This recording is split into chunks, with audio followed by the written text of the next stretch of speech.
well-regulated militia being necessary to the security of a free state, the right of the people to keep and bear arms shall not be infringed. Welcome to another edition of Bearing Arms, Cam and Company. My name is Cam Edwards. Glad you're with me on the program today. Had big news from the Department of Justice on Monday, unveiling its final rule, setting up a restoration of rights process. This is, on paper and in theory, a process that has existed for decades. You're supposed to go through ATF. The problem is that Congress has not funded that program for decades. Now the Trump administration is reviving and essentially creating a workaround that impasse by running this through the Department of Justice. And I think this is a huge step forward. It's not a perfect rule. I don't like the fact that it's sort of open-ended right now. DOJ is not under any deadline to approve or deny these applications, but I think could prove troublesome under an anti-gun administration. But hopefully that will change before the end of this term. And in the meantime, there is a lot to like about this new rule. One of the other things we've been following for quite some time is the No on 9 campaign in Massachusetts. This is the referendum to undo Chapter 135. And things are starting to heat up now as more and more folks are paying more and more attention to politics. Toby Leary from Cape Gunworks and the Civil Rights Coalition joining us again on the program, talking about a number of activities for the No on 9 campaign, including one that, if you are a firearms collector, I think would be very, very interested in. Take a look and a listen. Toby, it's good to see you again. Thanks so much for coming on the program. Always a pleasure. Thanks for having me, Cam. You bet. Things are about to get really busy here. We're just a few weeks away from Labor Day, which is kind of historically and traditionally the start of when people start paying attention to politics. I know that's not really the case these days, but not only do you have, the elections in November, but now you really are getting into the home stretch of the No on 9 campaign, right? Yeah. Yeah, the rubber has met the road, as they say, and we are putting boots on the ground and starting to get people out. We actually have some people out starting to knock on doors, asking people to put signs out in front of their house. Also some commercial properties, which have big stretches or swaths of land that a lot of traffic counts on. We're putting some signs out in those places. We're looking into the feasibility of getting some billboards. So it all depends on how much money we have. And so that's where we stand on all that. Well, let's start with the money because you guys have an event coming up a month from today, because we're recording this on the 17th, but folks are going to hear it on the 18th. So 1 month from today, you have a big event. You just told me the name of it.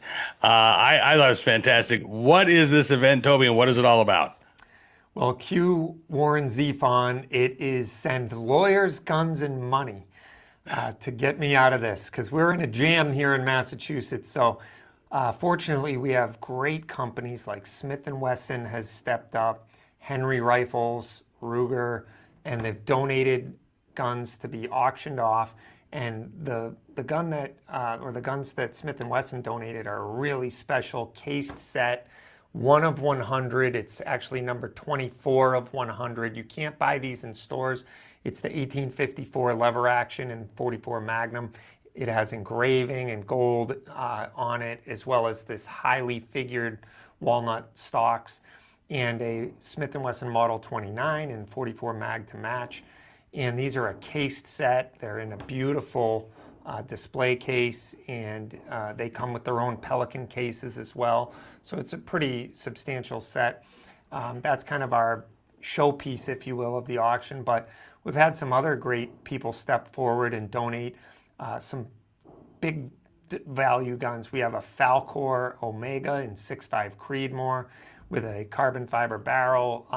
I myself am putting my guns where my mouth is, Cam.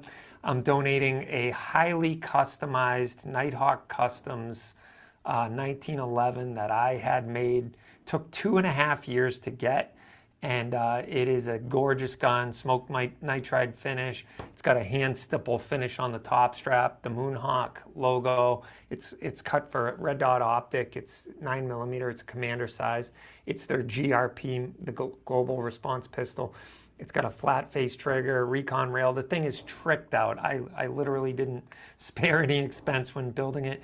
And that is going to be donated, and 100% of the proceeds will go to the Civil Rights Coalition.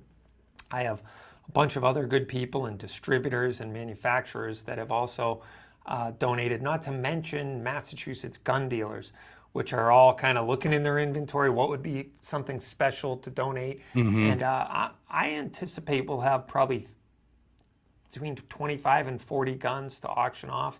Wow. And I think it's going to be a really, really great event. Mark Smith from the Four Boxes Diner is going to be our keynote speaker. We're going to have some silent auction stuff, some raffles, and everything else going on. But it'll be a lot of fun, camaraderie, and the best part about it is the venue. It's at the American Heritage Museum in Hudson, Mass. And this place is special. I've never been there, but we sent out a scouting team and they said, we want to sleep here. There's tanks, there's guns, there's planes, there's everything paying homage to the American military from the Revolutionary War all the way up to modern battles. And it's a really, really cool place. It's a place you can actually rent a tank in Massachusetts. Don't let any of the lawmakers in Boston hear about that, Toby, because we know what would be coming if the Democrats learn about that. That's going to be an amazing event. And, as you say, all of these proceeds go directly to help the Civil Rights Coalition put up billboards, right? Have these online ads because we've talked about the importance of this in the past. I hope that every gun owner gets out and votes no on 9. But even if that happens and every gun owner in Massachusetts does their part, you still need some non-gun owners to show up too. So, the outreach, to inform gun owners that this is going on. I'd like to think that everybody is already aware, but we know that that's not the case. And B, to energize and to motivate these gun owners to get out there to spread the word among their friends and family. This communications right now between now and November really is critically important. Yeah, you're 100% right. And it's amazing to me how many people walk in gun shops throughout the Commonwealth every day and say, now, what's this new gun law that passed? And have no idea, Cam, that this omnibus bill passed almost 2 years, actually over 2 years ago now. And it's like they are just waking up and saying, wait, what happened? And I'm like, man, we got to do a better job of letting people know. This past Saturday, I hosted a fundraiser at my house for Mike Minogue, who's a gubernatorial candidate here in Massachusetts. And the people there saw all the no on 9 signs I had in the yard. And they're saying, what is that? I said, well, that's a ballot question. We're number 9, and we were the first one approved, but somehow we're number 9. And they're like, tell me about it. What is it? And I start telling them, well, it's basically to restrict every aspect of firearms ownership in the state of Massachusetts, except for the bad guys. And they're like, what? What are you talking about? I said, no, that's really what it is. It regulates every aspect of firearm ownership for me and you, lawful, peaceful people, but lets the bad guys go. They don't address the criminal element or those who commit crimes with firearms, and you just see these like light bulbs going off in their head, but they have no idea. And so that's what the money will be used for. We've already done a big ad buy. We haven't started rolling out the ads on radio, but it's coming soon, and we're going to be educating people. And 2 other things that are happening, 3 really. This Friday, I will be at the Mass Fiscal Alliance weekly meeting in Boston on Friday morning at 11:30. I'll be telling everybody there. They have a pretty wide audience of people who wouldn't be necessarily getting the message about firearms and 2A rights, but they've opened the door to me, thank God. And so we'll be able to educate there, and hopefully that extrapolates throughout the state. And then we are going to be doing up to 2, at least 2 already. We're having all these groups that host kind of symposiums. I wish it was a real debate, but it's a symposium for the ballot questions, and all 9 ballot questions will be represented, the pros and the cons for each one. So I've been asked for to do two, and I've already agreed to two of them. One's going to be at UMass Amherst, and one is going to be at another location in South Hadley, Massachusetts. So one of the towns are hosting one of these, and I'm going to do as many of these as I can because I believe we have the high road here, and we have history on our side. And as soon as some people realize, whoa, this is a weird diversion of police resources to go after people you don't need to worry about, I think that the day is ours to win on November 3rd. I think you're right. And I mean, we were talking with Jim Wallace last week about some of these abuses. We talked with you about some of these abuses.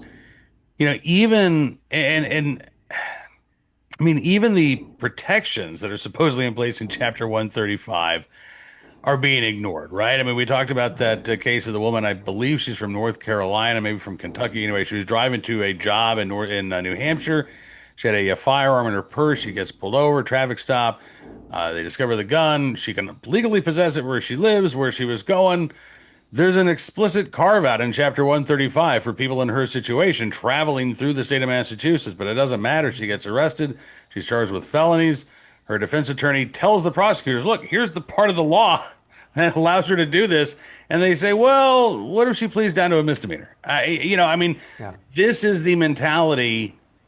And again, while this is going on, you are seeing individuals with 3, 4, 5 arrests for illegally possessing a firearm commit violent crimes. They get slaps on the wrist. They're released back onto the streets.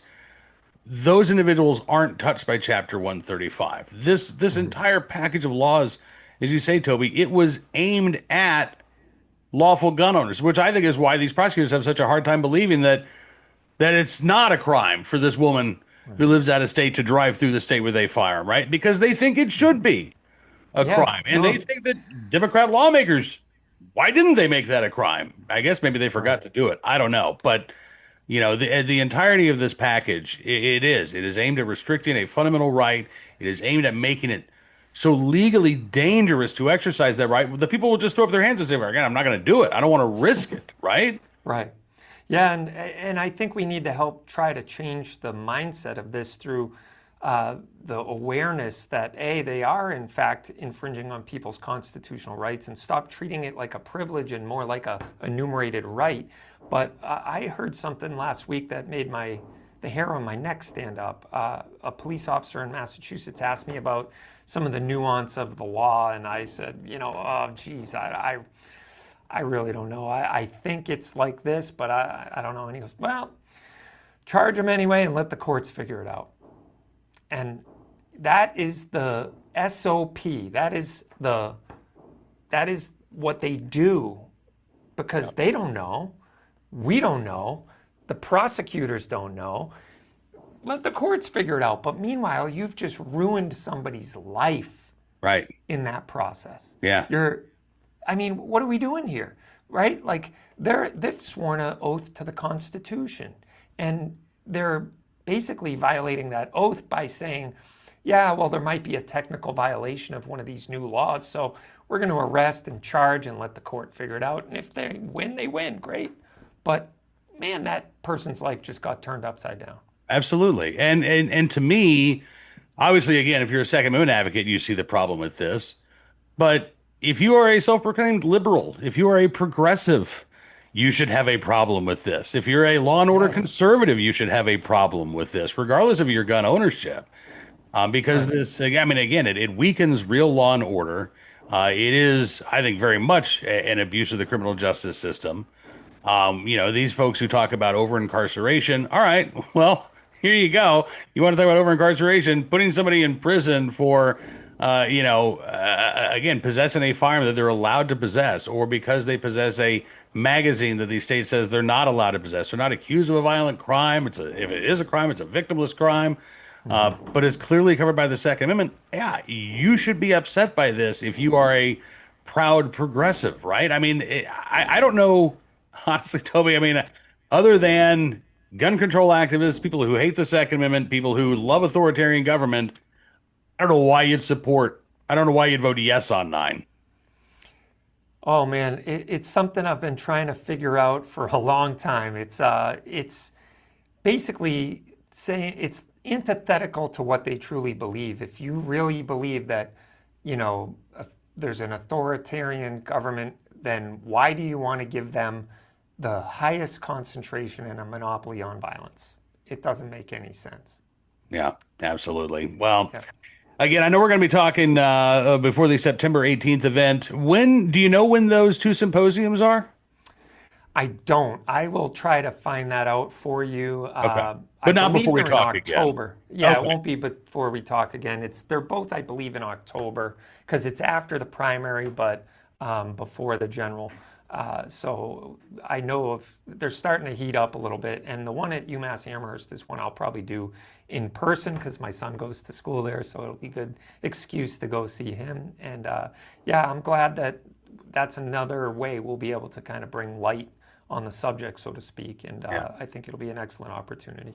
Awesome. Well, listen, Toby, thank you again for coming on the program. I know we'll be talking again very soon. No on 9 and thecivilrightscoalition.com. You need to go visit that website and help defeat these Massachusetts gun laws. Toby, as always, man, thanks for everything you do. Great to talk to you today. Awesome to talk to you. Thanks for having me on, Cam. Take care. My thanks to Toby for joining us on the program. As a Warren Zevon fan, by the way, I absolutely love the name of the fundraiser. All right, on to today's Armed Citizen story, our good deed of the day, and our recidivist report. Actually, before we do that, let's talk about this for just a second. From city streets to mountain trails, your gear should go wherever life takes you. That's why at Modern Rugged Leather, every bag is handcrafted from premium, responsibly sourced leather. It's designed to look sharp, last long, tell a story all its own. Every stitch, every buckle, every strap reflecting timeless craftsmanship. And it's backed by a lifetime warranty, because quality shouldn't quit when the adventure begins. So whether it is the back roads or the boardroom, Modern Rugged Leather helps you carry confidence every step of the way. Modern Rugged Leather, modern style, timeless durability, backed for life. Life takes you places. Make sure your gear keeps up. You can find the full collection, and they're getting ready to debut a brand new collection at Modern Rugged. Just go to modernrugged.com, sign up to become among the first to learn when the new products are dropping. Again, that is modernrugged.com. All right, on to today's Armed Citizen story, good deed of the day, and our recidivist report, which is not really a true recidivist report, but it is one of those stories that just leaves a bad taste in your mouth. This is the headline from CWB Chicago: violence prevention founder charged with sexually assaulting and grooming girls. Yeah. Oftentimes these violence prevention groups hire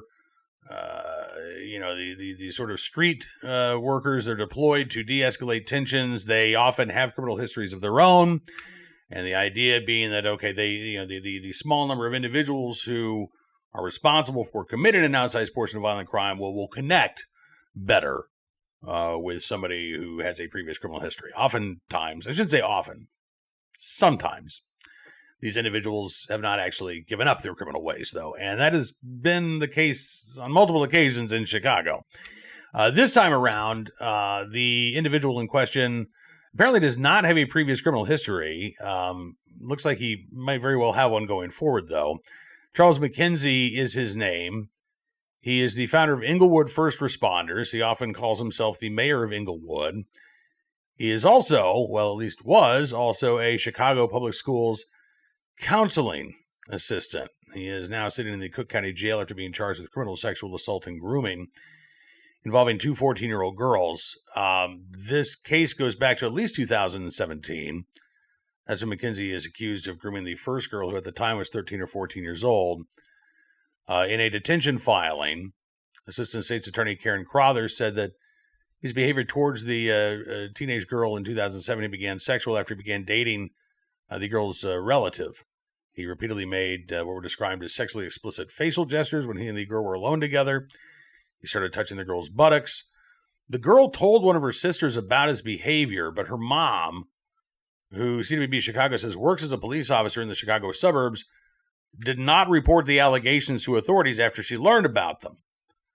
The victim in this case came to believe that if somebody else saw what McKenzie was doing, that maybe police would be alerted. So she told her sister. Her sister ends up hiding out in the hallway as the victim FaceTimes McKenzie. McKenzie asked her to, move her camera around the room so he could make sure that she was alone. And when he was satisfied that she was, he then took off his pants, exposed himself, again, made the sexually explicit facial gestures while he was exposing himself.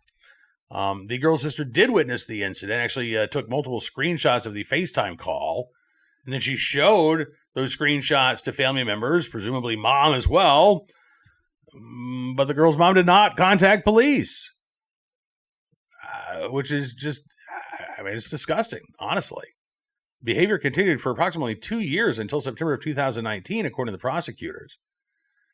The more recent allegations involve a relative of the original victim, another 14-year-old girl. Prosecutors say that McKenzie sexually assaulted her on March the 3rd.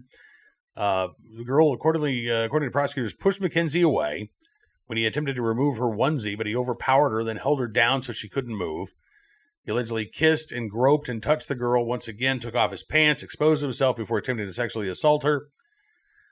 The girl's mom responded by saying that she would, quote, handle it. The prosecutors say police were not notified. About 2 weeks later, the girl contacted the first alleged victim and said she did not feel safe at home when McKenzie was there because of what had happened. So the first victim then called 911, drove to the second victim's home to be with her. That's when police finally got involved. They started an investigation. CWB Chicago says by the time officers arrived, the second girl's mom was at the home and refused medical attention for her daughter. Chicago police arrested McKenzie last week after both the victims and 2 witnesses provided forensic interviews. According to prosecutors, McKenzie has made general denials, but prosecutors allege that he did identify himself in the first girl in one of the screenshots. He acknowledged allegedly that he was naked, but he's kind of vacillated between it was a fake and that was actually an old photo when I was FaceTiming with my wife. Anyway, McKenzie's now been charged with criminal sexual assault of a family member younger than 18, as well as grooming. The mom, in this case, apparently has not been arrested or face any charges whatsoever at this point, which I gotta say bothers the bejeebers out of me. Because if this mom was aware, and we don't, by the way, know that it's the same woman. I should say the moms, or perhaps mom. But in either case, the woman who was told that this was going on and did not contact police, even though she was a police officer herself, she's not facing any charges. The mother of the second victim, who again may be the mother of the first victim too, we don't know, based on reporting, but again said that she would take care of it, also did not contact police. I mean, if somebody comes to you, if your child comes to you and says that they've been molested, that some guy, maybe even some guy you're dating, is creeping out on them, not just saying things to make them feel uncomfortable, doing things like what McKenzie is alleged to have done. Your other daughter shows you screenshots of this happening. And not only do you not confront him, but you don't go to authorities, you don't do a damn thing. I mean, I got to tell you, I think criminal charges are warranted there too, but we will see if that comes to pass. Today's armed citizen story from Harris County, Texas. This is a confusing headline. North Harris County man checks boyfriend dead during break-in. 3-year-old found with intruder. The armed citizen in question did not shoot his ex-boyfriend. The armed citizen in question dating a woman when over the weekend, the woman's ex-boyfriend shows up at the woman's apartment and then tries to break in to said apartment. It's also unclear whether the 3-year-old came with the would-be intruder to the apartment or was already there at the apartment and was grabbed by the would-be intruder. But the ex-boyfriend, the ex-boyfriend was shot and killed, apparently by the new beau, who is not facing any charges at this time. Again, kind of a confusing situation, but if the new boyfriend had permission to be in the home, then presumably the castle doctrine would apply, right? He's where he has a legal right to be. Somebody is committed an unlawful act to try to get into the home. That creates a reasonable belief that your life is in jeopardy, and you can act to defend yourself, perhaps that 3-year-old as well. We do need to wait, I think, for some other details to come out, and hopefully that will be the case in the coming days so we can bring you an update. Finally, today, our good deed of the day, in the right place at the right time, willing and able to do the right thing. A good Samaritan who was able to rescue a child with the help of a police officer after a car caught fire. This was in Beaumont, Texas. This was August 14th, about 8:30 in the morning. Police responding to a single vehicle crash. When they got there, the vehicle's engine compartment was already ablaze. They also saw somebody who was working to get a child out of the back seat of the vehicle. The first arriving officer gave that Good Samaritan a knife so they could cut through the straps of the car seat. And then together they were able to take the child from the car through the rear window. Once the child was out of the vehicle, the officer then moved around to the driver's side window, broke that glass, was able to free the driver as well. Fire and rescue were able to put out the blaze. The driver and the child were taken to a local hospital with apparently no injuries whatsoever, which is amazing. But likely would not have been the case had first responders and that Good Samaritan not arrived when they did. Sergeant Haley Morrow with the Beaumont PD recognized and thanked the Good Samaritan who, quote, did not hesitate to step in and help, saying that his quick actions, along with the responding officer's efforts, helped safely remove the child and driver from a dangerous situation. Don't have any details on who that Good Samaritan is. Don't know if they will come forward. Don't know if they want to come forward. But whoever they are, they were in the right place at the right time and willing and able to do the right thing. And so we thank them for that. Very good deed. All right. Want to thank you for being a part of the program as always. Looking forward to seeing you back here again tomorrow. Be sure to check out BerrianArms.com throughout the day. Today, I am away from the keyboard. I've got some medical things to do today, but I will be back tomorrow. And Tom Knighton's got you covered at Berrien Arms today. If you like what you see, would also encourage you to become a VIP Gold or VIP Platinum member. Just go to BerrianArms.com/subscribe. Use the promo code FIGHT and take 60% off your membership. No matter what tier of support you choose, you'll get some great benefits, including for our VIP Gold and Platinum members, the live chat we do every Wednesday. Myself, Hot Air's Ed Morrissey, is going to be coming up tomorrow. Would love for you to be a part of it. And again, just become a VIP Gold or Platinum member. Use the promo code FIGHT. You can take 60% off those memberships.